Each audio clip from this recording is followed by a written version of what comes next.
Welcome, dear brothers and sisters, to the studio of the Sabbath School Department by the General Conference. With the help of the Lord, we have a new Sabbath School lesson for you, the Three Angels Message. It's a wonderful series of Sabbath School lessons referring to the prophesied foundation of the church and some fundamental prophetical doctrine that the church should have if it is called by God in the end of time, and that's what we are going to study together. We're together with our dear sister Raquel Orse. And before we begin our study, we wish to have a silent prayer. Join us, please.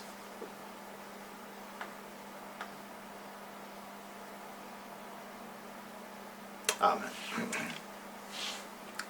As usual, we will see the lesson and the structure of the lesson, the Three Angels Message. In first overview, the lesson is nothing new. I guess that everybody who is a member of this denomination know who are these Three Angels Message.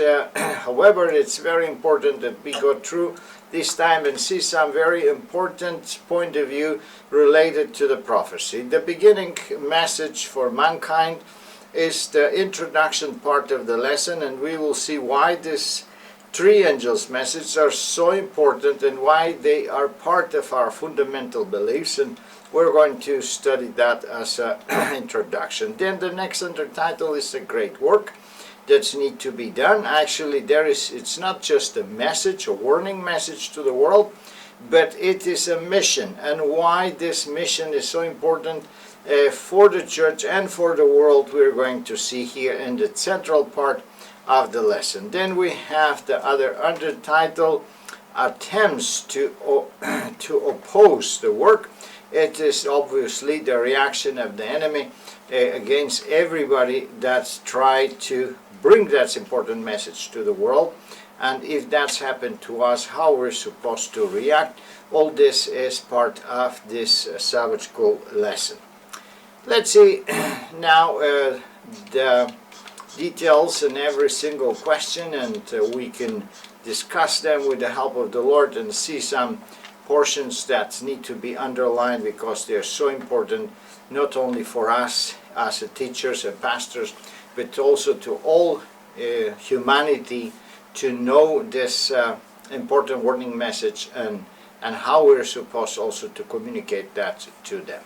The first question, Raquel, is what vision was given to the Apostle John for the end of time, and what type of message does it contain? What can we say about, in general, what is end of time and what is the message that John is communicating to humanity? The term the end of time is a biblical term and is defined for the Holy Scriptures through different prophecies and events that, especially in the book of Daniel and Revelation, we can find. So, especially the prophecy related with the 1260 years, connected also with the 2300 evenings and mornings, focus the period of the end of time. But the beginning of this last period of grace and mercy that God gave to the earth is not an isolated event, but is accompanied with several messages, warning messages that God wished to present to human race in order to awake their conscience and to lead them to a decision toward good or evil. And in Revelation 14:6-10, we find three angels that have three messages. The first that we need to understand is that we are not dealing here with only the idea of an angel with a message. We know that angel mean messenger, and according to the spirit of prophecy, is clarified to us that these three messages are carried by special movements that came up by God according to the present truth that was revealed in the Church of God in time. Thank you very much. It's important to consider that the first angel's message or the content of the three angels' message actually is nothing else but the gospel. The entire gospel in his complete image, in his complete picture as the Christ our righteousness. Also, we know that Ellen G. White says that the three angels' message is nothing else but the message of Christ our righteousness. It's also symbolized Noah's Ark that have three different stages, and we have the three angels message. It could be related to the three department of the sanctuary. It could be related to many things spiritually meaning, with a spiritual meaning.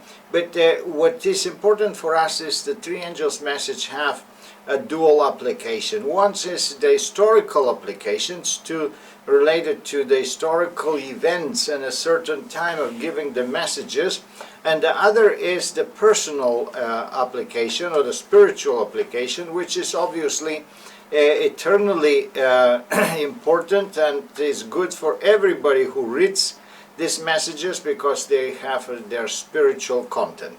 That's why we have two testimonies. The first testimony says the proclamation of the first, second, and third angel's message have been blockaded by the word of inspiration. Not a peck of pin is to be removed. It is absolutely important for us to study it.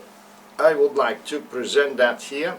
And the second testimony says the first and second message were given 1843, 1844. And we are now under the proclamation of the third. This is the historical point of view. And as you see, the Millerites movement began with the first angel's message, preaching the second coming of Christ and preaching about the message of doom or judgment, and also the prophecy related to it.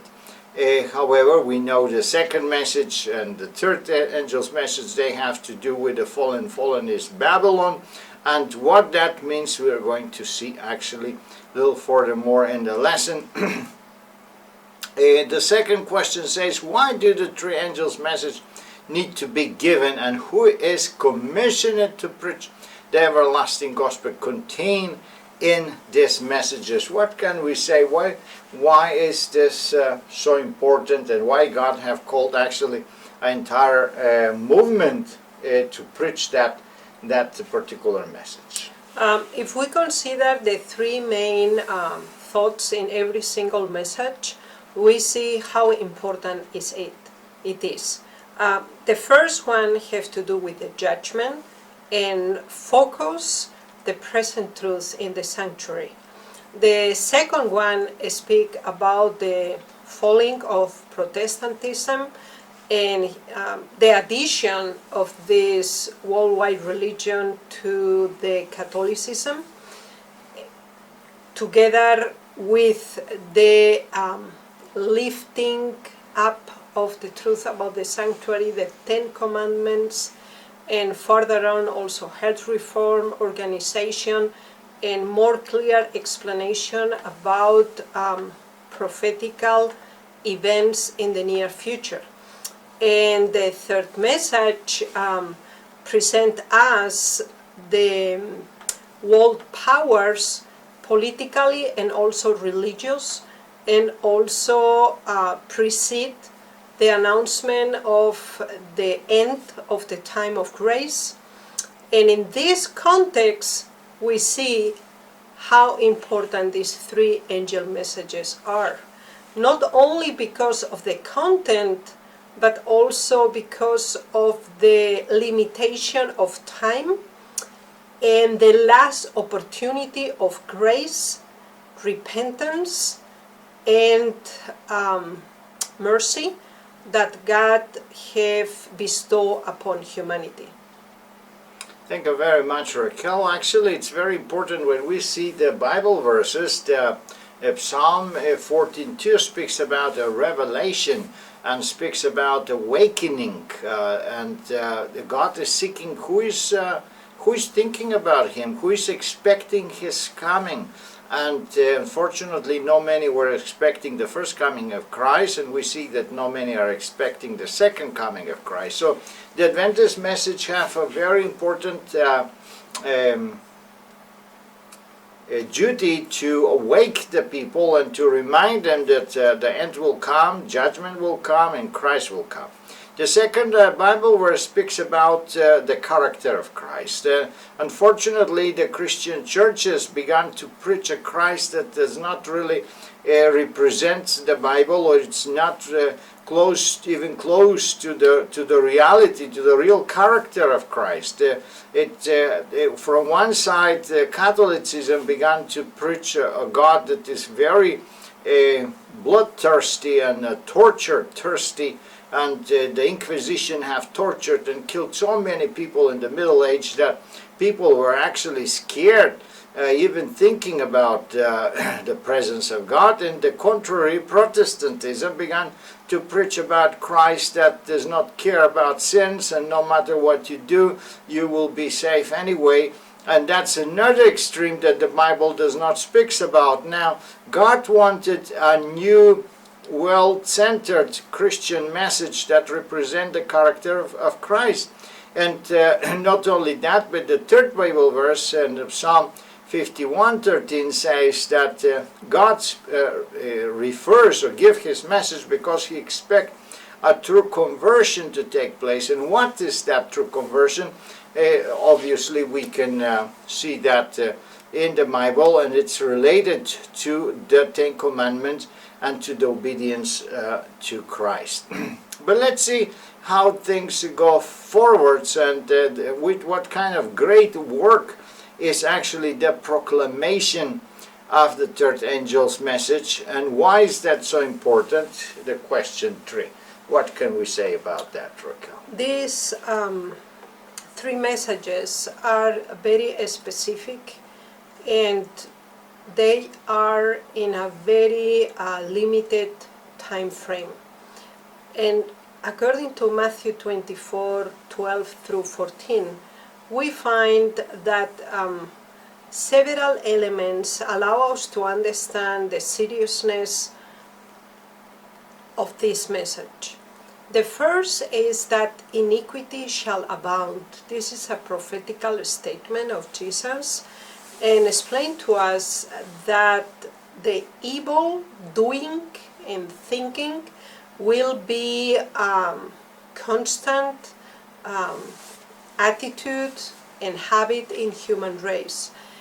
And if we go back for a moment in history, we will see that this was one of the reasons why the flood came upon this earth.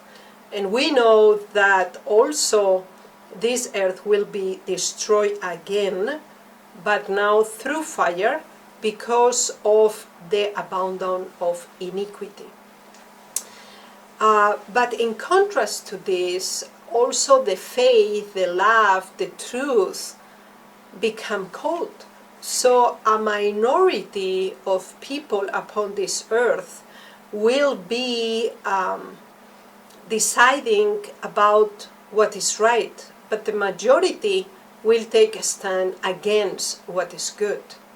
For the other side, we see here that perseverance in good doing bring to salvation through the sacrifice of Jesus Christ. So the right understanding about the salvation, the true obedience in following the directions of the Holy Scriptures are another element that are extremely important to emphasize in this last period of the history of humanity.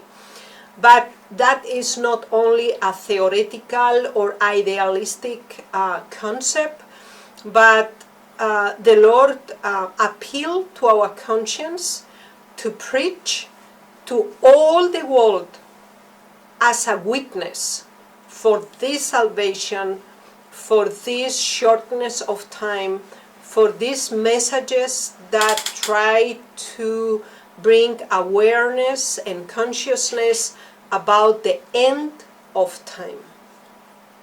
Thank you very much, Raquel. A very interesting the Bible verse here and the testimony as well. There are two important things we see here in the Bible verse and also in the testimony. One thing is that in the end of time, the faith will wax cold. There will be no more love and almost no faith.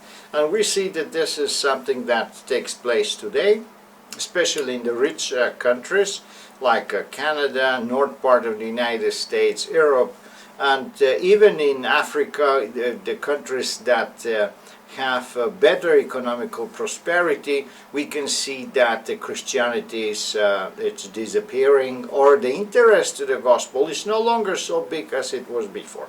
What that means? It means that the prophecy is coming to fulfillment. The end of time, the faith of people is waxing cold, and people are departing from the true path. And at the same time, there should be somebody who preach that message into the end of the world, because everybody needs to be ready and be prepared to take stand and decision about himself. That is part of the judgment of God. And people need to be ready to do this work in that specifically difficult time, which is the time of the end. So we see two very important reasons why God have called his people to present the pure gospel as it is in the Bible, to reflect the true character of Christ, and to preach that message into the end of the world. If you see here the testimony of the church, volume 6, it says, a great work is to be accomplished in setting before man the saving truths of the gospel.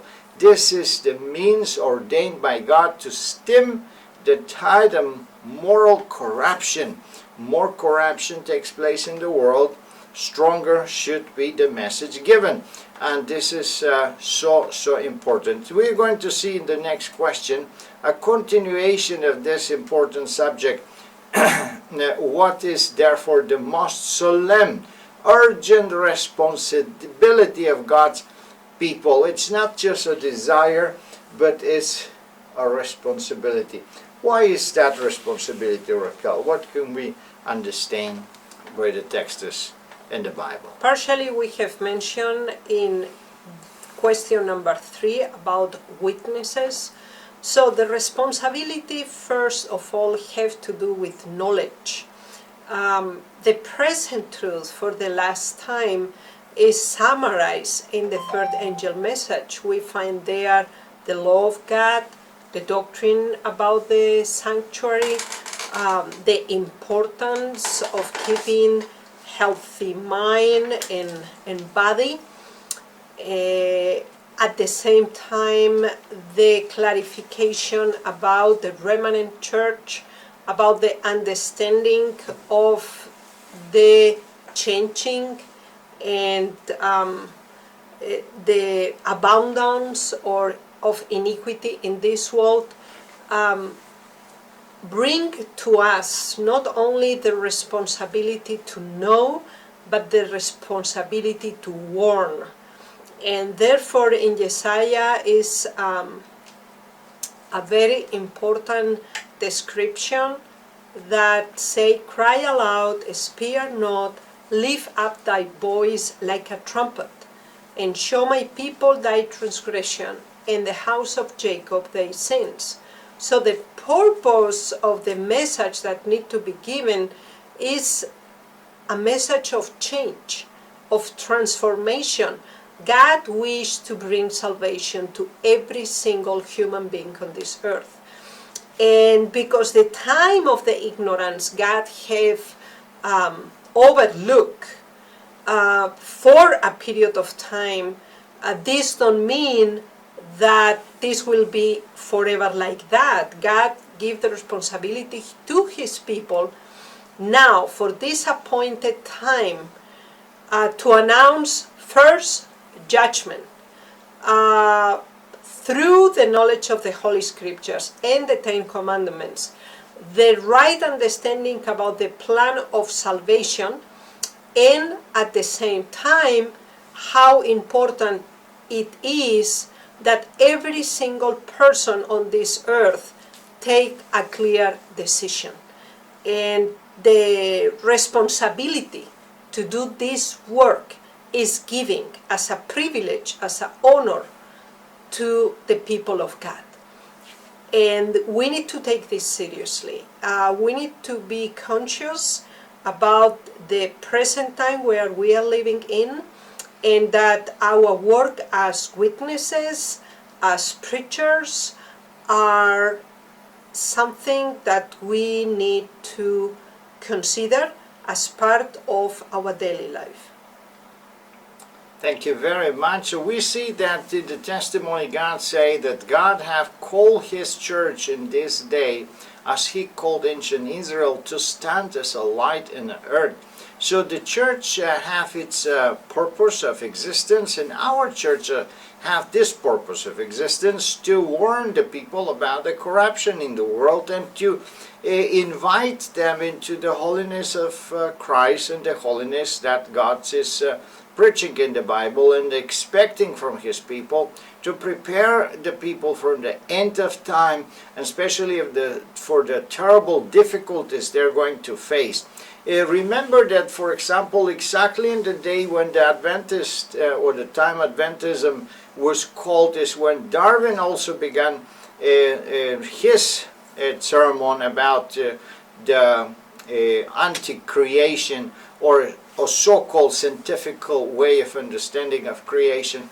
And we understand that terrible darkness come out of it. So that's why also God have called His church to resist this darkness and to bring back to people, say, come on, God have created heaven and earth, and He is He, and here is He, and the evidences of His creation are also in front of us. So it is from the beginning, the first angel message, until the end, the last angel message have a fundamental importance of the salvation of everybody on earth who wants to serve Christ. And that's why it's so important that this denomination continue preaching that gospel and this message, so that we can fulfill the purpose that God have in the end of time. Obviously, if we do not do it, or if the Adventism have ceased doing it, God will call other people to continue that message, because we see that the angels is coming from heaven. It is a heavenly purpose of existence, and if you don't want to do the work, then God obviously will call somebody else for it. But let's see, and question number 5, what it says: how far reaching are the 3 angels' messages, and that must be proclaimed. How bright, let's say, and how wide this message is, and what's that really mean? The Holy Scriptures underline the importance of the wide spreading of this message. We find that John the Apostle saw this first angel flying in the midst of heaven with a message to be preached to all human beings without exception. And in order to confirm this idea, is mentioned every nation and kindred and tongue and people. So no difference about territory, no difference about origin or ethnicity, no language, and no race. The preaching of the gospel of the soon second coming of Jesus Christ need to give giving to all nations, and then the end will come. If we meditate upon this Bible text in Matthew 24:14, we find a connection between the fulfillment of our responsibility as witnesses and messengers of the gospel of the kingdom of God, and the closing time of probation. And the grace and the mercy that God have bestowed upon humanity is connected with the knowledge and the action to preach the truth. Thank you very much, Raquel. It's very important. The last lesson we studied that two books, Daniel and Revelation, have very important messages related to the end of time. And that's what we need to understand here. From town to town, from city to city, from country to country, the warning message is to be proclaimed. Not with outward display, but in the power of the Spirit by men of faith. And this is very important, brothers and sisters. This is a prophesied, excuse me, a prophesied movement and church, and this is the way how this is supposed to happen. The angel coming from heaven is flying, which means that the message has to be given also with speed and with power. And we expect also that God will give, and it's have given a special power to this three angels message. This is Revelation chapter 18. We know that even another fourth angel is coming to help and to push forward the work of the three angels. And this means that there should be no obstacle of spreading this message, warning the people, helping them to focus on Christianity and focus on the ethic and morality, which it's so short today. We see every day the terrible interference of corruption in the life of humanity. Let's see, the last question, not the last question, but the last undertitle is the attempt to oppose the work. We see that the enemy will not leave the things like that, especially if there is such a special people prepared with such a special message to destroy his work and to prepare humanity for salvation. He will oppose it, and we know that from the beginning of the movement, the Satan have done big efforts to destroy the faith of people. And what will be the three angels' message cause the dragon and his followers to do? If this reason to minimize the message given by the Lord. We know Revelation 12 speaks about that. We mentioned that in the last Sabbath school lesson as well. What can we say about this opposition, Raquel? The activation of the people of God in witnessing and preaching the message through the power of the Holy Spirit produce a very impressive reaction.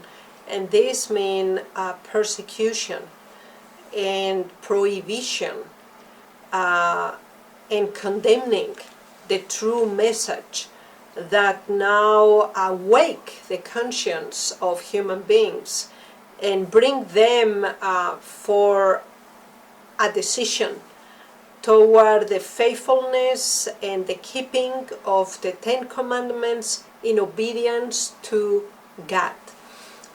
This perspective that is presented now in the near future and with intensity will provoke a reaction against those that don't agree with the validity of the Ten Commandments and also reject the spirit of prophecy, the revelation of the truth in the last period of time. So we see here that the remnant of her seed, we find that apostasy happened among the people of God, a remnant remain, and from this remnant is still a small group of people will be the ones that are equipped with the armor of God, that are empowered by the experience, the personal experience with Jesus, to confront Satan in his darkness and evil action, represented by the political powers and the apostate religions of this world. And this is described as bad times, evil times, but that this persecution and suffering presented is the precedent of the glorious event on earth, the second coming of Jesus Christ. Thank you, Raquel. A very important message, and it's very important to understand that God faced opposition, Jesus faced persecution, and he says everybody who follows him will face opposition too. And much more this pure gospel that have to warn the world in the end of time. The first testimony says the three angels of Revelation 14 are represented as a flying in the midst of heaven, symbolizing the word of those to proclaim the first, second, and third message. All are likened together, the evidence of a binding everlasting truth and their grand message that means so much to the church, that have awakened such interest. Opposition from the religious world are not extinct. And why there is opposition? Because of the successful work of the church. And that's happened with the Millerites movement, and that's happened with the First Advent, and it's begin to disappear in the end of time, because the church does not preach anymore the message, and it does not try to warn the people, and that's why actually there is no, or it's very little opposition.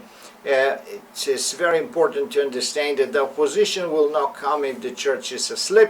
If the church is not working, there will be obviously not only not opposition, but nobody will know about our existence. In the opposite, more people know about our existence. They will be more awakened.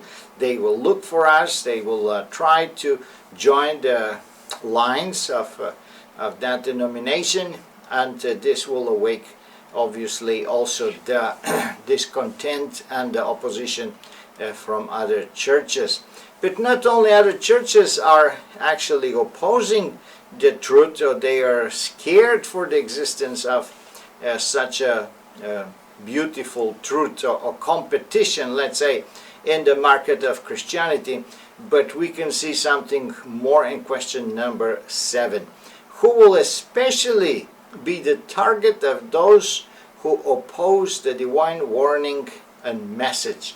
Who are these that are target in the end of time, Raquel? The ones that present the pure truth, that present a truth that is not compromised, that is not changed or manipulated through history, political interests, or religious apostasy. We find here that the ones that keep the commandments of God and the faith of Jesus are the ones that will be persecuted, and all the evil powers on this earth, religious institutions using civil institutions, will try to eradicate and to destroy the ones that present a difference, that explain the truth as it is, and bring the humanity in front of the most important decision ever taken.